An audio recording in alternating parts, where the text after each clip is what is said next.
Hey everyone, welcome back to my channel. কেমন আছেন আপনারা? আশা করি যে যেখানে আছেন খুব ভালো আছেন। আমিও খুব ভালো আছি। এই তো ফুলের সম্ভার নিয়ে আজ বসে গেলাম চন্দ্রমল্লিকার। দেখতেই পাচ্ছেন এটা কত সুন্দর পার্পল কালারের এই ইয়েটা চন্দ্রমল্লিকাটা কত সুন্দর ঘন আর বড় বড় ফুল হয়ে আছে। দেখতে কত সুন্দর লাগছে, কত কড়ি আর কত ফুল হয়ে আছে। এটাও অরেঞ্জ কালার একটা, দেখুন এটাও খুব হেলদি গাছ। এটাও ছোট্ট মতো গাছে এত সুন্দর লাগছে না, ফুলদানির মতো একদম অরেঞ্জ হয়েছে আর বড় বড় ফুল, খুব সুন্দর লাগছে দেখতে। এটা একটা দেখা, এটা চেকের মধ্যে প্যাটার্নটা এই যে দেখুন, মেরুনের উপরে হলুদের একদম স্ট্রাইক করা আছে, মিডিলটা হলুদ হলুদ করা আছে। এত সুন্দর লাগছে না এটা দেখতে। আর এটা সাদা, একদম ফিট সাদা, সেই ফুটবলের মতো লাগছে, এত সুন্দর লাগছে না, আপনাকে কি বলবো।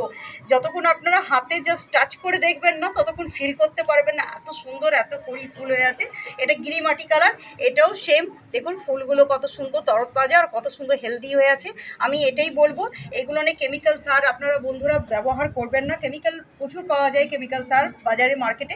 দয়া করে আপনারা সেগুলো ব্যবহার না করে যে দানাগুলো থাকে, ডিএপি দানাগুলো, সেগুলো দেবেন। বায়ো ডিএপি দানাগুলো সবথেকে বেস্ট আমি বলবো। পাউডারটা আছে সেটা আপনারা ব্যবহার করতে পারেন, বা যেগুলো আমি দেখিয়েছি আপনাকে লিকুইড টাইপের সেগুলো আপনারা ব্যবহার করতে পারেন। সরষার খোল তো অবশ্যই মাস্ট, এটাতে সরষার খোল দেবেন মাসে একবার বা দুবার। খুব সুন্দর গাছ, হেলদি তরতাজা থাকবে। তাহলে এতটুকুই আমি এটার পরিচর্যা বলবো।